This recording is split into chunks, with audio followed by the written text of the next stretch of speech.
Hello and welcome to my YouTube channel Rahul commerce classes. यहाँ पे आपको मिलेगी कंप्लीट वेस्ट बंगाल बोर्ड के सभी lectures. West Bengal board class 11 and 12 for commerce, वो भी हिंदी मीडियम के लिए, क्योंकि यूट्यूब पे बहुत सारे चैनल्स हैं लेकिन वो बंगला में बोला गया है, पर हिंदी भाषी लोग को दिक्कत आता है और उतना ज़्यादा इसके ऊपर में चैनल्स भी दिखता नहीं है। इसी कारण से मैं आपको प्रोवाइड कराऊंगा हर एक full detailed video free of cost class 11 and 12 का accountancy, business study and cost and taxation का। तो ये सारा वीडियो आपको मिलेगा इसी चैनल पे, इसलिए इस चैनल को आपको क्या करना चाहिए, सब्सक्राइब कर लेना चाहिए, आपके फायदे की बात है। तो आज हम लोग स्टार्ट करते हैं brief of income tax, brief history of income tax in India. देखो भाई, बात बस इतना है कि भारत के अंदर में टैक्सेस लगता है और पूरा दुनिया भर में टैक्सेस लगता है। और ये जो टैक्सेस होता है ये एक डायरेक्ट टैक्स होता है और एक इनडायरेक्ट टैक्स होता है। तो ये पूरा हम लोग डिटेल में पढ़ेंगे कि क्या है टैक्सेस, कैसे ये काम करता है, हर एक चीज़ के बारे में। लेकिन पहले जानते हैं कि टैक्स आया कहाँ से। तो आगे देखते हैं।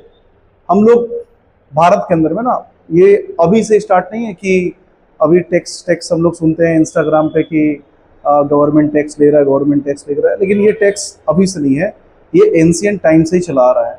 सबसे पहले भारत के अंदर में एंशियंट टाइम का बात करें हम लोग, तो भारत के अंदर जो टैक्स लाया गया था सबसे पहले कब, आओ देखें। तो सबसे पहले भारत के अंदर में टैक्सेशन का सिस्टम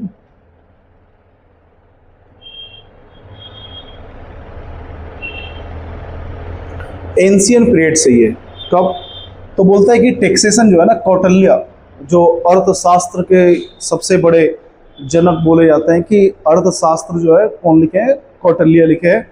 और कौटिल्य सबसे पहले एंशियंट टाइम में टैक्स को लेके बात किए थे, कि जब वो चंद्रगुप्त मौर्य के टाइम पे थे, है ना। तो चंद्रगुप्त मौर्य के टाइम पे कौटिल्य जो है वो टैक्सेशन के बारे में सबसे पहले इंट्रोड्यूस किए भारत के अंदर में, कि भारत में टैक्स जो है वो लगना चाहिए लोगों के ऊपर में जो कमाई करते हैं, ताकि भारत का डेवलपमेंट हो सके। भारत के अंदर में जो भी इंफ्रास्ट्रक्चर का काम होगा, रोड बनेगा, डैम्स बनेगा, हॉस्पिटल बनेगा, कुछ भी बनेगा, तो उस टाइम पे भी कुछ ना कुछ बनता होगा। ऐसा रोड्स वगैरह का नीड तो हमेशा से रहा है। तो पूरा उस राज्य का, है ना, जो चंद्रगुप्त मौर्य का जो साम्राज्य बना हुआ था, उस पूरा साम्राज्य का डेवलपमेंट के लिए कौटिल्य सबसे पहले टैक्सेशन का बात उस टाइम पे किए थे।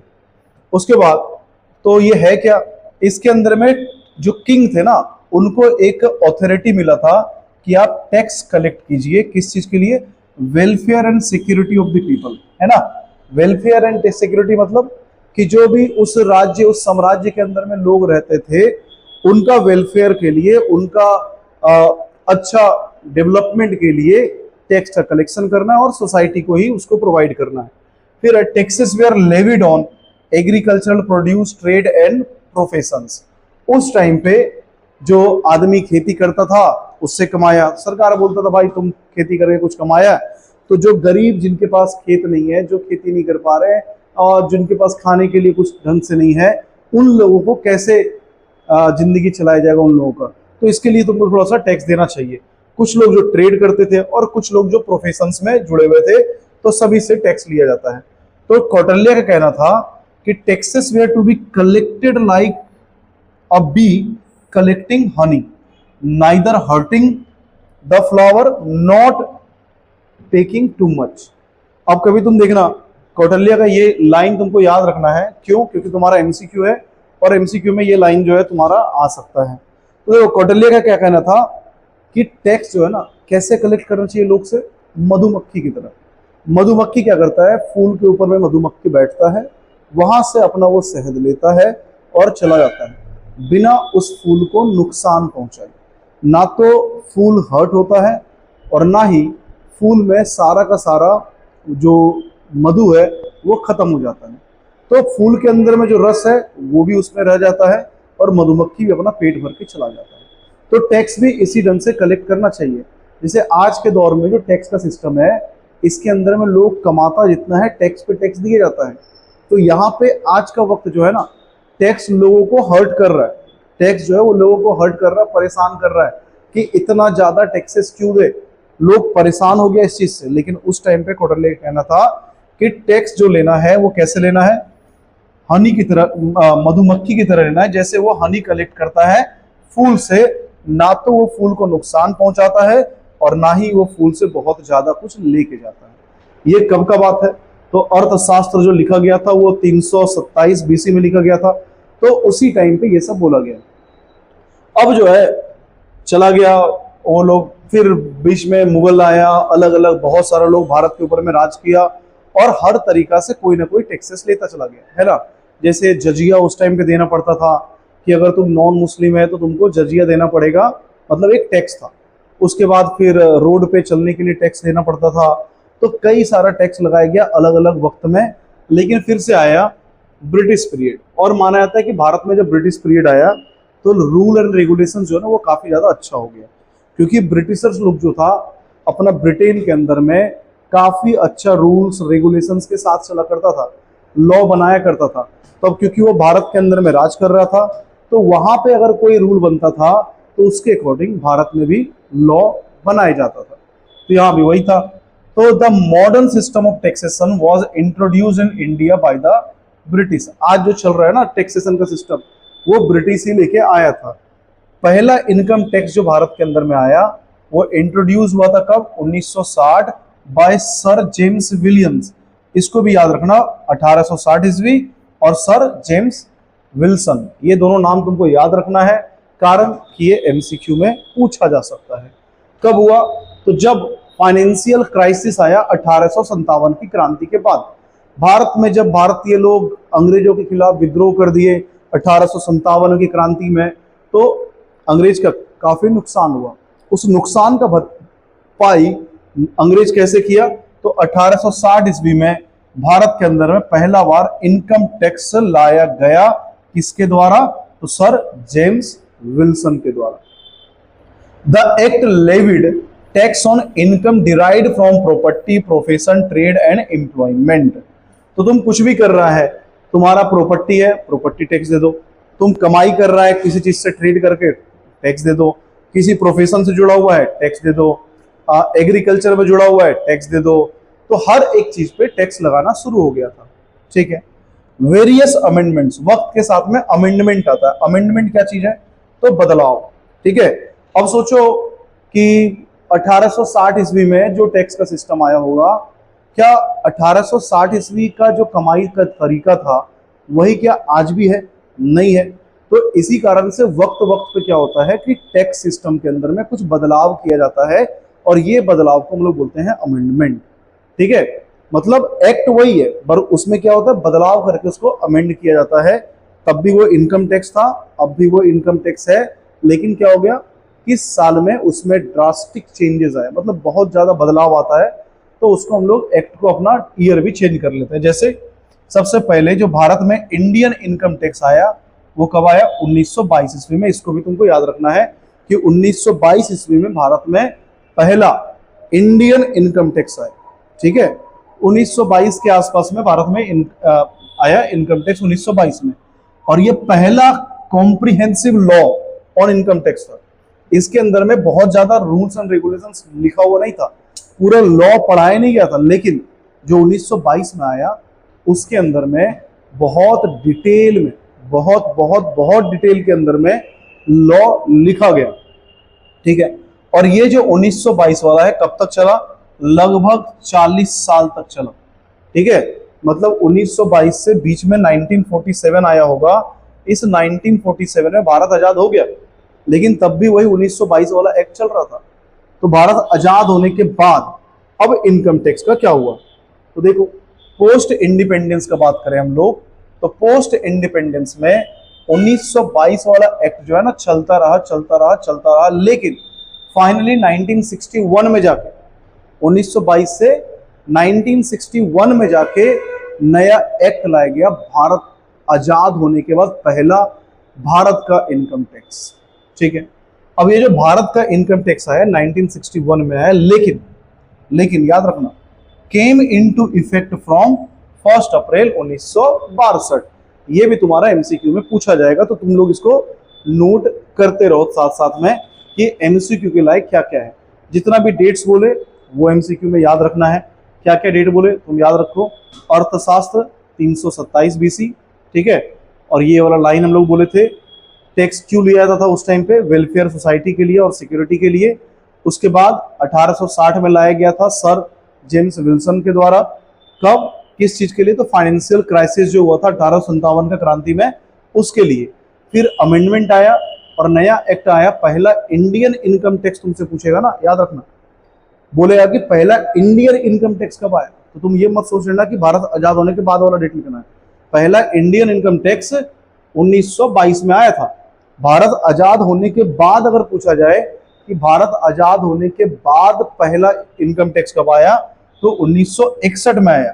फिर तुमसे दूसरा क्वेश्चन पूछा जाएगा कि ये कब से इफेक्ट में आया, तो तुम्हारा जवाब होगा 1 अप्रैल 1962, ना कि 61 लिख के आ जाना, 62 लिखना है, ठीक है। उसके बाद क्या हुआ कि it was based on recommendation of law commission and the Nicholas committee. तो उस टाइम पे फिर से कुछ चेंजेस लाया गया, ठीक है। भारत में एक कमेटी बनाया गया जिसका नाम क्या था, निकोलस कमेटी, याद रखना। तो निकोलस कमेटी बनाई गया और उसमें क्या किया गया कि भारत के अंदर में जो भी उस टाइम के सिचुएशन के हिसाब से लॉ लिखा जाना चाहिए था इनकम टैक्स में, वो पूरा लिखा गया, ठीक है, बिल्कुल सही है। और over the year this was passed in extremely amended through the financial act passed annually.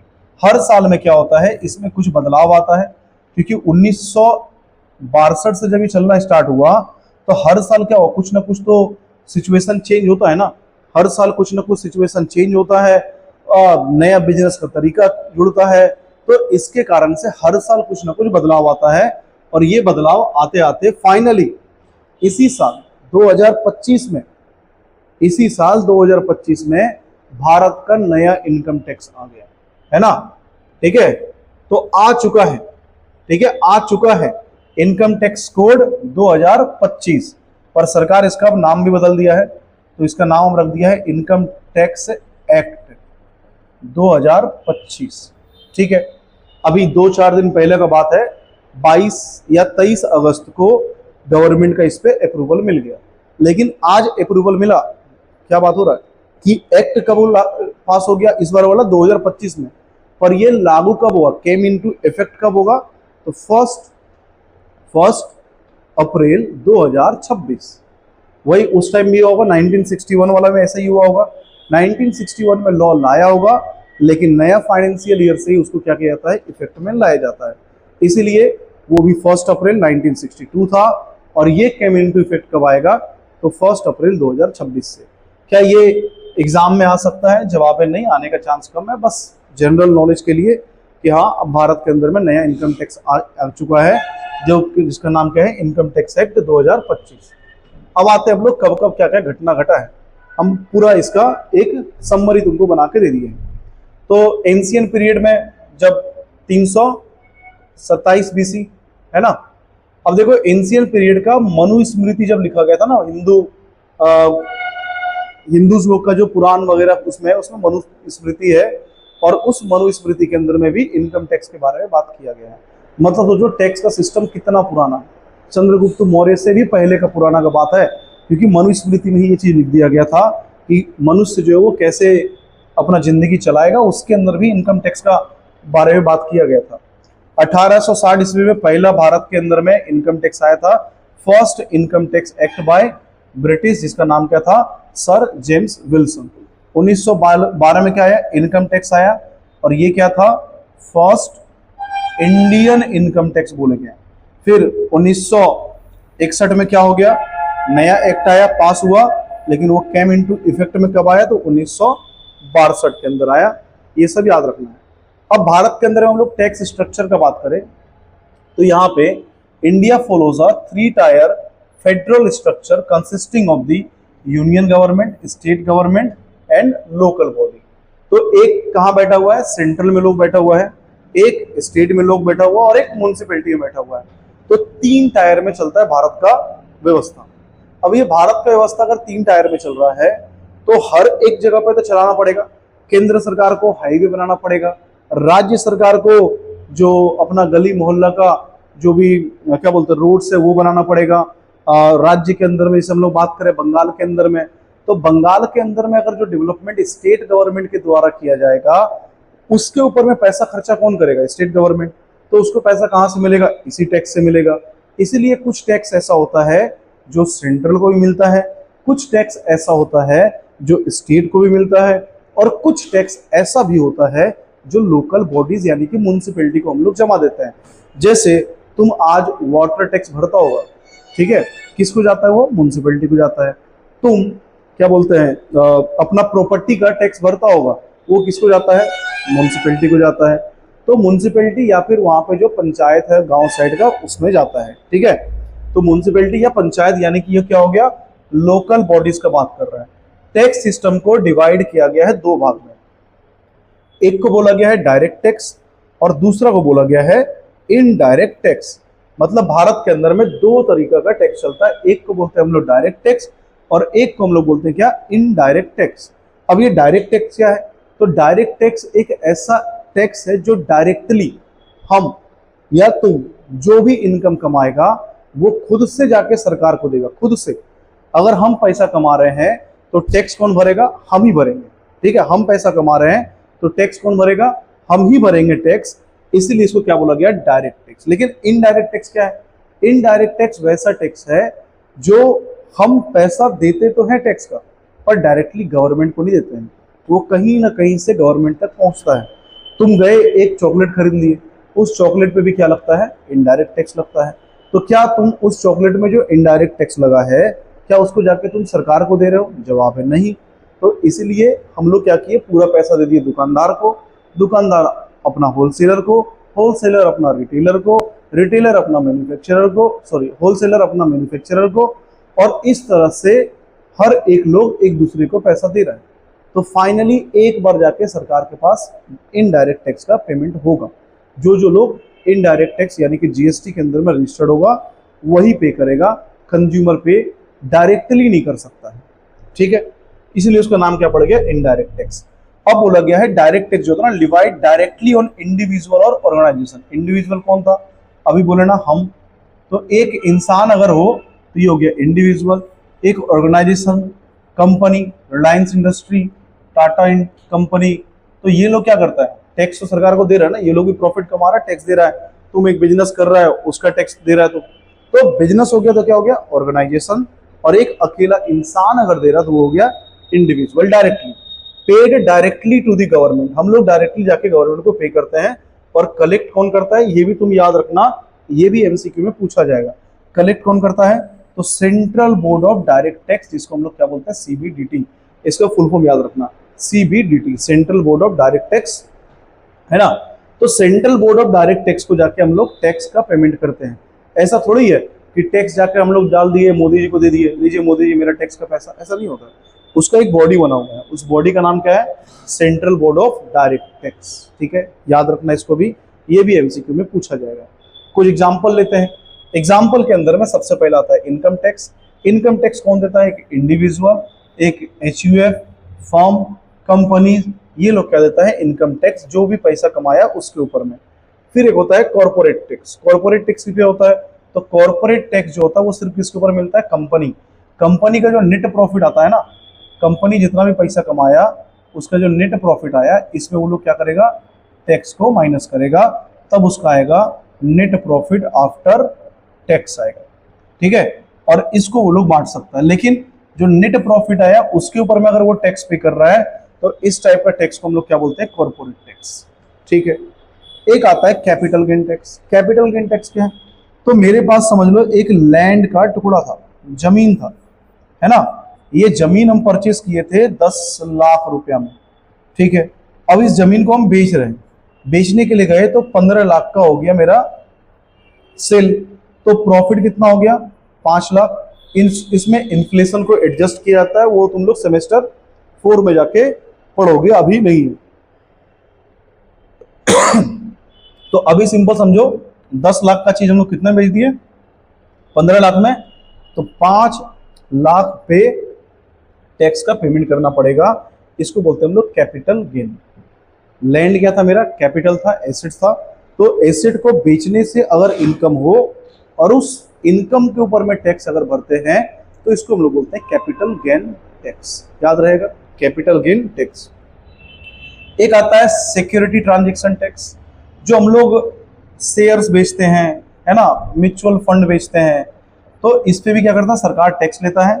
और इस टैक्स को हम लोग क्या बोलते हैं, STT, security transaction tax. Feature क्या है डायरेक्ट टैक्स का, ये क्या होता है, प्रोग्रेसिव इन नेचर होता है। मतलब क्या है इसका, कि टैक्स जो है वो जितना हम लोग कमाएंगे उसके हिसाब से टैक्स का पेमेंट हम लोग करते जाएंगे। जो ज़्यादा कमाएगा वो ज़्यादा टैक्स देगा, जो कम कमाएगा वो कम टैक्स देगा। तो तुम जितना ज़्यादा कमाएगा तुम उतना ज़्यादा टैक्स का पेमेंट करेगा, इसलिए इसको क्या बोला गया, प्रोग्रेसिव। बर्डन इसका कहीं पे शिफ्ट नहीं होता है। अगर हम कमाए तो मेरे बदले तुम टैक्स दे दोगे क्या, नहीं, हम कमाए तो हम ही टैक्स देंगे। इसलिए यहाँ पे बर्डन क्या होता है, शिफ्ट नहीं होता है। और इससे क्या होता है, प्रमोट होता है इक्विलिटी। मतलब कि अमीर अमीर ना बनता जाए, गरीब गरीब ना बनता जाए, ये गवर्नमेंट का एक चलता रहता है डायलॉग। तो इसके अंदर में क्या बोलता है, जो ज़्यादा पैसा कमाया सरकार उससे ज़्यादा टैक्स लेगा, और उसका बेनिफिट किसको पहुंचाएगा, जो गरीब लोग हैं उसके लिए रोड बनवाएगा, उसके लिए हॉस्पिटल बनवाएगा, उसके लिए स्कूल्स बनवाएगा, ताकि गरीब लोग भी अपना जिंदगी का चल सके। 5 किलो अनाज देगा। तो ये सब कहाँ से आ रहा है, कहीं ना कहीं कोई ना कोई तो टैक्स दे रहा है। तो ये जो इनकम टैक्स दे रहा है, इससे क्या हो रहा है, बोलता सरकार की प्रमोट इक्विलिटी होता है। आज तो इनकम टैक्स हम लोग पे करते हैं, पर एक वक्त भारत में ऐसा भी था, जो अगर कोई आदमी 2 लाख से ज़्यादा कमाता था ना, एक साल के अंदर में 2 लाख से अगर तुम ज़्यादा कमा रहा है, तो सरकार लगभग 95% पैसा टैक्स को बोल के ले लेता था। ऐसा भी हाल भारत के अंदर में तो देखा है 1980s के आसपास में। अब आते हैं हम लोग इनडायरेक्ट टैक्स। इनडायरेक्ट टैक्स क्या होता है, इनडायरेक्ट टैक्स को हम लोग बोलते हैं ऐसा टैक्स जो डायरेक्टली हम लोग पे नहीं करते हैं, हम लोग के थ्रू पहुंचता है सरकार के पास, अचानक से हम लोग डायरेक्ट जाके पे नहीं करते हैं। तो इसमें क्या होता है, इंटरमीडियरीज मेरे बदले कलेक्ट करेगा और वो गवर्नमेंट को दे देगा। जैसे ये हम गए दुकान में, है ना, ये 2 दुकान है, यहाँ पे हम लोग खरीदने के लिए गए चॉकलेट, ठीक है, ये हम थे, ठीक। अब हम क्या किए कि चॉकलेट खरीदे और हम इसको 20 रुपये दे दिए। इस 20 रुपये में हो सकता है कि 18 रुपये किस चीज़ का हो, चॉकलेट का दाम, और सपोज करते हैं जस्ट अभी 2 रुपये जो था वो टैक्स था। कौन सा टैक्स था, तो GST था। ये GST और ये पैसा दोनों चला गया इस शॉपकीपर के पास। शॉपकीपर अपने पास कितना रख लेगा, 18 रुपया, और 2 रुपया वो किसको दे देगा, गवर्नमेंट को। तो गवर्नमेंट और मेरे बीच में कौन आया, एक बिचौलिया आया, जिसको हम लोग क्या बोलते हैं, इंटरमीडियरीज बोलते हैं, ठीक है। तो मेरे बिहाफ में टैक्स गवर्नमेंट तक कौन पहुंचा है, ये शॉपकीपर जो दुकान चला रहा था वो, इसीलिए इसका नाम पड़ा इंटरमीडियरीज। इसमें क्या होता है, पेड हम लोग करते हैं इनडायरेक्टली, कंज्यूमर पेड करता है सामान खरीदते वक्त में या फिर सर्विस लेते वक्त में। हम लोग बात करें administrated by the central board of indirect tax, याद रखना, central board of indirect tax, और दूसरा एंड कस्टम्स, ठीक है। तो इसका फुल फॉर्म क्या है, CBIC, इसको याद रखना, CBIC नाम है, central board of indirect tax and customs. Custom भी क्या है, एक इनडायरेक्ट टैक्स है। फिर मेजर इनडायरेक्ट टैक्स जो भारत के अंदर आज के टाइम पे चलता है, वो चलता है GST, और सरकार इसमें भी बहुत जल्दी, मतलब दीपावली से चेंजेस लाने वाला है। तो सामान जो है, काफ़ी सारा सामान जो बहुत सस्ता होने वाला है, दिवाली से बहुत सस्ता होने वाला है, क्योंकि किसी चीज़ पे 18% का GST लगता था, तो हो सकता है उसके ऊपर में 5% का GST लगे। सरकार ऐसा भी पहुंचाने वाला है, जिस पे 12 लगता था वो तो सारा का सारा 5 में चला गया। तो आने वाला वक्त में थोड़ा सा भारत के अंदर में महंगाई घटेगा। सरकार ऐसा क्यों किया, सरकार का कहना है कि अगर GST का रेट घटाएंगे तो मार्केट में सेल बढ़ेगा, और जब सेल बढ़ेगा तो प्रोडक्शन ज़्यादा स्टार्ट होना होगा, और प्रोडक्शन ज़्यादा स्टार्ट होगा तो GDP बढ़ेगा, और इससे इंडिया का इकोनॉमी क्या होगा, ग्रोथ होगा, ठीक है। अब आते हैं हम लोग इनडायरेक्ट टैक्स कब आया, यानी कि GST कब आया, तो 1 जुलाई 2017 को आया। रिप्लेस कितना किया गया था, बहुत सारा टैक्स था, 17 इनडायरेक्ट टैक्स को मिला के एक इनडायरेक्ट टैक्स बनाया गया, जिसका नाम क्या था, GST, जिसमें कुछ टैक्स जो सेंट्रल का था और कुछ टैक्स जो स्टेट का था।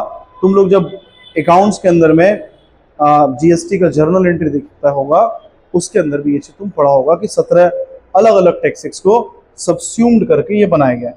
फिर क्या है, uniform tax structure through out the India, मतलब एक समान अगर भारत के अंदर में मिल रहा है, किसी भी स्टेट में मिल रहा है, तो अगर उस पर 18% का टैक्स बोला तो पूरा भारत में उस पर 18% का ही टैक्स लगेगा। तो हर जगह क्या हो गया, प्राइस सेम हो गया। जब जीएसटी नहीं था उस टाइम क्या होता था ना, मान लो एक राज्य अपने हिसाब से टैक्स लगाए। आज तुम देखो ना, पेट्रोल डीजल क्या होता है, बंगाल के अंदर में 106 है, झारखंड में 100 से कम है, तो कोई स्टेट में 106 से ज़्यादा है। ये वेरिएशन क्यों है, पेट्रोल डीजल ही तो है, और वेरिएशन क्यों है पेट्रोल का, क्यों, क्योंकि यहाँ पे ना राज्य सरकार अपने हिसाब से टैक्स लगा सकता है, जिसको हम लोग बोलते हैं वैट, वो भी एक इनडायरेक्ट टैक्स है, वैल्यू एडेड टैक्स। क्योंकि वैल्यू एडेड टैक्स का रेट जो है वो हर एक स्टेट में अलग अलग है, इसके कारण से पेट्रोल और डीजल का दाम भी हर एक स्टेट में अलग अलग है। अब ये चीज़ जब जीएसटी नहीं था तो हर प्रोडक्ट पे भी ऐसा ही सामान लगता था, एक सामान। मान लो ये मेरा पेन बंगाल के अंदर में 5 रुपये में बिकता था, तो हो सकता है बिहार में ये 6 रुपये में बिके, हो सकता है उड़ीसा में ये 4 में बिके। क्यों, क्योंकि हर एक जगह पे टैक्स का जो रेट है वो कम ज़्यादा रहता था। तो उसी चीज़ को हटा के क्या लाया गया, यूनिफॉर्म टैक्स स्ट्रक्चर लेके आया पूरा भारत के अंदर में। अब बात करें हम लोग टाइप्स ऑफ जीएसटी का, तो जीएसटी को कितना भाग में बांटा गया है, 3 भाग में। एक को बोला गया है सीजीएसटी यानी कि सेंट्रल, फिर है स्टेट जीएसटी, फिर है इंटीग्रेटेड, और एक यूटी जीएसटी भी होता है ना, यूटी जीएसटी, यूनियन टेरिटरी। ठीक है, अब आते हैं, और अगर हम लोग बात करें प्री जीएसटी में बहुत सारा ऐसा टैक्सेस था, जैसे एक्साइज था, वैल्यू एडेड था, सर्विस टैक्स था, कस्टम था, सेल्स टैक्स था, कई सारा टैक्स था, बहुत बहुत सारा टैक्स था। 17 टैक्स को मिला के एक जीएसटी बना है। अब आते हैं हम लोग